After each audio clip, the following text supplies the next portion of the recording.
Hello my dear friends, स्वागत है आपका अपने चैनल सक्सेस विद विक्रम में। आज हम लेके आए नया टॉपिक भूगोल के अति महत्वपूर्ण प्रश्न जो आपके एग्जाम में कहीं ना कहीं देखने को मिलते हैं, जैसे जूनियर असिस्टेंट हो गया, UPPC, SRO, RO, BPSC, UPP, RPF, SSC आदि एग्जामिनेशन के लिए मोस्ट इंपॉर्टेंट प्रश्न है। इसको आप एक बार देख लीजिए और रट डालिए क्लास में। और जो प्रश्न है वो कुछ इस प्रकार के होने वाले हैं। ये देखिए, जो प्रश्न है वो कुछ इस प्रकार के रहेंगे जो कि बहुत इंपॉर्टेंट है और कहीं ना कहीं एग्जामिनेशन में आए हैं और आने की संभावना सबसे ज्यादा है। वही प्रश्न लेके आए हैं और भले ही प्रश्न की संख्या कम होगी, लेकिन आप मान के चलिए कम से कम 50 से अधिक प्रश्न आपके इस लेक्चर वीडियो में तैयार करा दिए जाएंगे छोटे से लेक्चर में। तो चलिए शुरू करते हैं पहले प्रश्न के साथ। भारत के निम्नलिखित राज्यों के समूह में से कौन सा समूह पाकिस्तान से सीमा बनाता है? तो देखिए, पाकिस्तान ये है और पाकिस्तान के साथ देखिए आपका गुजरात सीमा बनाता है, राजस्थान सीमा बनाता है, जम्मू कश्मीर सीमा बनाता है और पंजाब सीमा बनाता है। तो आपका जो है बी ऑप्शन है ये बिल्कुल सही होगा।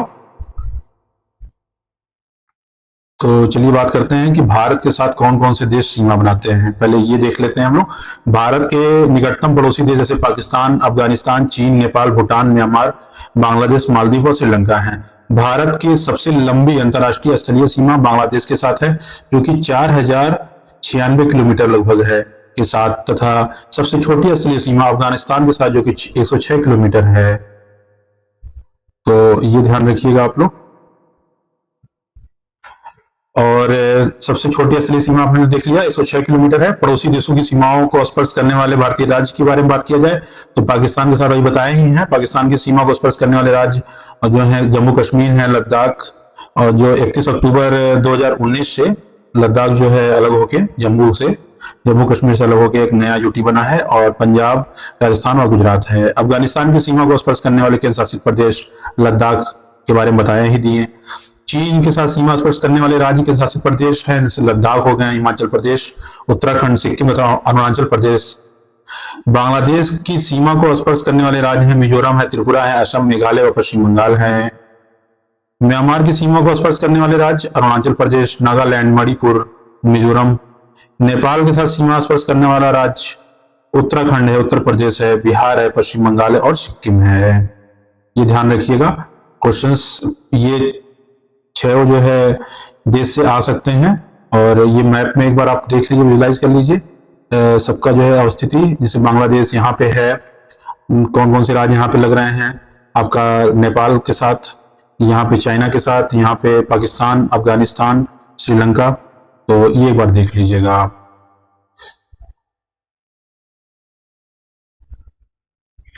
निम्न में से किस राज्य की सीमा बांग्लादेश से नहीं मिलती है? देखिए, क्वेश्चन अभी ऊपर वाला क्या था कि पाकिस्तान के साथ मिलती है, क्वेश्चन नहीं मिलती है पूछा गया है, ये ध्यान रखिएगा। तो ऑप्शन में आपका है मेघालय है, त्रिपुरा है, मणिपुर है, मिजोरम है। तो आपके सामने जो है सारे ऑप्शंस हैं और ये देखिए आपके सामने बांग्लादेश का मैप है। ये देखिए, ये विजुलाइज कीजिएगा आप लोग। तो देखिए, मेघालय भी यहाँ मिलता है, त्रिपुरा भी मिलता है, असम भी जो है सीमा साझा करता है, मिजोरम भी जो है सीमा साझा करता है, मणिपुर नहीं करता है क्योंकि मणिपुर के बीच में देखिए यहाँ पे असम आ जाता है, तो इसलिए आपका सही आंसर होगा मणिपुर। बांग्लादेश की सीमा को स्पर्श करने वाले राज्य हैं मिजोरम है, त्रिपुरा है, असम है, मेघालय और पश्चिम बंगाल है। नेक्स्ट क्वेश्चन है, हिमालय में त्रिशूल शिखर के संदर्भ में निम्नलिखित में से कौन सा कथन सही है? कथन कारण वाले क्वेश्चन बहुत ज्यादा देखने को मिलते हैं, तो इसलिए थोड़ा ध्यान दीजिएगा। यह उत्तराखंड के बागेश्वर जिले में स्थित है, तो बात बिल्कुल सही है। ये आपका रहा त्रिशूल शिखर, देख लीजिए, तो ये बिल्कुल सही है। यह चोटी 7500 मीटर से अधिक ऊंची है, तो ये ऑप्शन आपका ये गलत है क्योंकि ये 7200 के आसपास है, 7100 कुछ 7120 के आसपास। तो इसमें आपका ऑप्शन ए बिल्कुल सही होगा, केवल एक सही है। त्रिशूल 3 हिमालय पर्वत चोटियों का एक समूह है जिसकी सबसे ऊंची चोटी त्रिशूल 1 की ऊंचाई 7120 मीटर है, 7120 मीटर है। यह उत्तराखंड के बागेश्वर जिले में स्थित है और यह समूह भगवान शिव के त्रिशूल के समान प्रतीत होता है। ये ध्यान दीजिएगा। ये देखिए, आप पिक्चर से विजुलाइज कर लीजिए ये। चलिए नेक्स्ट क्वेश्चन पे चलते हैं। डूरन लाइन किसके साथ भारत की सीमा निर्धारित करती है? तो ये पूछा है, तो डूरन लाइन जो है आपको बताना है कि किसके साथ जो है आपका सीमा निर्धारित करती है। डूरल लाइन आपकी अफगानिस्तान के साथ सीमा जो है साझा करती है। तो ये देखिए अफगानिस्तान का मैप देख लीजिए और ये आपकी जो है डूरल लाइन है, ठीक है, यहाँ पे डूरल लाइन है, ये ध्यान रखिएगा। तो चलिए बात करते हैं, भारत एवं पाकिस्तान के मध्य अंतर्राष्ट्रीय सीमा का निर्धारण रेड क्लिफ रेखा द्वारा किया जाता है। डूरल रेखा भारत एवं अफगानिस्तान के मध्य है। मैकमोहन रेखा जो है आपका भारत एवं चीन के मध्य है। मैगिनॉट रेखा फ्रांस एवं जर्मनी के मध्य जो है ये बनाती है, सीमा बनाती है। तो ये ध्यान रखिएगा, डूरल रेखा, मैकमोहन रेखा और मैगिनॉट रेखा, ये ध्यान रखिएगा। चलिए नेक्स्ट क्वेश्चन पे चलते हैं। नेक्स्ट क्वेश्चन है आपका, भारत के लिए निम्नलिखित में कथनों में से कौन सा असत्य है? तो दिया हुआ है कौन सा कथन आपका असत्य है? भारत विश्व का 7वां सबसे बड़ा देश है, ये बिल्कुल सही है। भारत जनसंख्या की दृष्टि से विश्व का दूसरा राष्ट्र है, ये बिल्कुल सही है। इसकी भूमि सीमा का विस्तार लगभग 1520 किलोमीटर है, ये भी बिल्कुल सही है। सर्वप्रथम सूर्योदय इसके मिजोरम राज्य में होता है, ये आपका बिल्कुल गलत है, क्योंकि जो सूर्योदय होता है वो अरुणाचल प्रदेश में होता है। तो ये ध्यान रखिएगा, भारत में सर्वप्रथम सूर्योदय अरुणाचल प्रदेश राज्य में होता है। भारत विश्व का 7वां सबसे बड़ा देश है, ये आपको बता ही चुके हैं। भारत जनसंख्या की दृष्टि से चीन के पश्चात विश्व का दूसरा राष्ट्र है, और जो कि अब नई जो जनसंख्या, उसमें जो नई जनसंख्या काउंटिंग हुई है उसमें जो है ये पहले स्थान पे अब आ जाएगा भारत। इसकी भूमि सीमा का विस्तार लगभग 15,200 किलोमीटर है, लगभग 15,200 किलोमीटर है, और एकड़ जो है 15,106.7 किलोमीटर जो है सीमा साझा करता है। नेक्स्ट क्वेश्चन की बात करेंगे तो, निम्नलिखित भारत की नदियों में से कौन कर्क रेखा को 2 बार पार करती है? ये क्वेश्चन है, तो ये बताइए आप लोग, कौन सी जो है रेखा, कर्क रेखा जो है 2 बार वो करती है? तो इसका सही आंसर है माही, ठीक है। देखिए माही नदी है जो कि 2 बार जो है आपका कर्क रेखा को काटती है, ये ध्यान रखिएगा।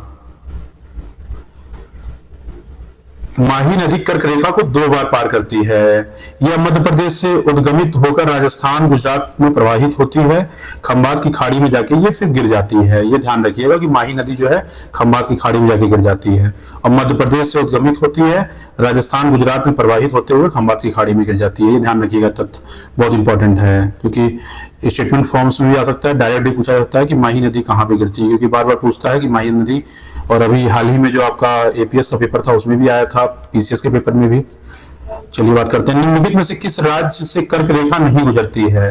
तो आपको बताना है कि किस राज्य से कर्क रेखा नहीं गुजरती है। तो चलिए बताइए मेरे प्यारे मित्रों। देखिए एक ट्रिक भी लेके आए हैं, ट्रिक है मित्र पर गमछा झार, ये आप लोग ध्यान रखिएगा। तो इसमें देखिए मिजोरम है, मित्र से मिजोरम हो गया, मी से मिजोरम, त से त्रिपुरा, पर से पश्चिम बंगाल, रा से राजस्थान, ग से गुजरात, म से मध्य प्रदेश, और छ से छत्तीसगढ़, और झा से झारखंड होगा। तो कर्क रेखा आपकी यहाँ से गुजरती है। तो त्रिपुरा से तो गुजरती है, आप लोगों ने देख ही लिया। छत्तीसगढ़ से भी गुजरती है, ये भी आप लोगों ने देख लिया। और आपका मिजोरम से भी गुजरती है, बस केवल मणिपुर से नहीं गुजरती है। ये ध्यान रखिएगा मेरे प्यारे मित्रों कि ये मणिपुर से नहीं गुजरती है। चलिए चलते हैं नेक्स्ट क्वेश्चन पे, बात करते हैं नेक्स्ट क्वेश्चन की। मणिपुर से कर्क रेखा नहीं गुजरती है। पहले डिस्क्रिप्शन देख लीजिए। कर्क रेखा भारत के कुल 8 राज्यों से गुजरती है, गुजरात, राजस्थान, मध्य प्रदेश, छत्तीसगढ़, झारखंड, पश्चिम बंगाल, त्रिपुरा और मिजोरम।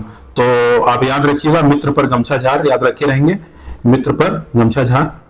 अब ये ऊपर ट्रिक बताए हैं, तो इससे आपका जो है ये सॉल्व हो जाएगा। चलिए नेक्स्ट क्वेश्चन चलते हैं। इनमें से कौन सा दर्रा पश्चिम घाट पर्वत श्रृंखला में नहीं है? ध्यान पूछा गया है कि कौन सा नहीं है। तो थाल घाट है, भोर घाट है, पाल घाट है। खैबर दर्रा जो है ये पश्चिमी घाट में नहीं है, ये ध्यान दीजिएगा। और देखिए दर्रा इस तरीके से होता है, जो दर्रा जो पासेस होते हैं वो देखिए पहाड़ों के बीच से जो है ये निकला हुआ है रास्ता, इसी को दर्रा कहते हैं, जहां से लोग आ जा सकते हैं। आप लोग भी जाके, जैसे देखिए भाई ने सेल्फी यहाँ पे खींच रहे हैं, इसी के आप लोग जाके सेल्फी वगैरह कीजिए। थाल घाट, भोर घाट एवं पाल घाट दर्रे पश्चिम घाट श्रृंखला में है, जबकि खैबर दर्रा पाकिस्तान में है। ये ध्यान रखिए, खैबर दर्रा पूछता है, या पाकिस्तान एवं अफगानिस्तान को जोड़ती है, ये क्वेश्चन बहुत बार आ चुका है कि पाकिस्तान एवं अफगानिस्तान को जोड़ने वाले दर्रा का नाम बताइए, तो खैबर दर्रा होगा। ये ध्यान रखिएगा मेरे प्यारे मित्रों। निम्नलिखित में से कौन सबसे नवीन पर्वत श्रेणी है? ये जो है आपको बताना है कौन सा सबसे नवीन पर्वत श्रेणी है। तो आपके सामने ऑप्शंस हैं, विंध्य है, अरावली है, शिवालिक है, अन्नामलाई है। तो आपको पूछा है कि इसमें से सबसे नवीन पर्वत श्रेणी कौन सी है। तो इसमें सबसे नवीन पर्वत श्रेणी आपकी शिवालिक है। ये ध्यान रखिएगा मेरे प्यारे मित्रों।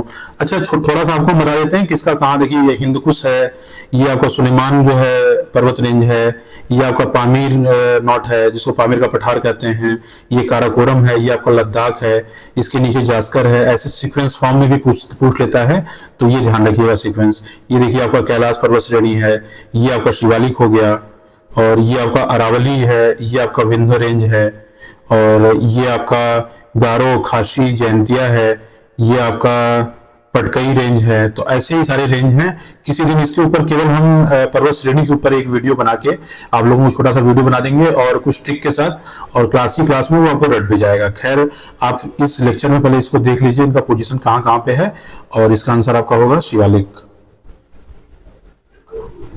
भारत की सबसे नवीन पर्वत श्रेणी आपकी शिवालिक है, जो कि वलित पर्वत का उदाहरण है। पूछ लेता है वलित पर्वत का उदाहरण जो है, तो ये आपको बताना होगा। याद रखिएगा मेरे प्यारे दोस्तों।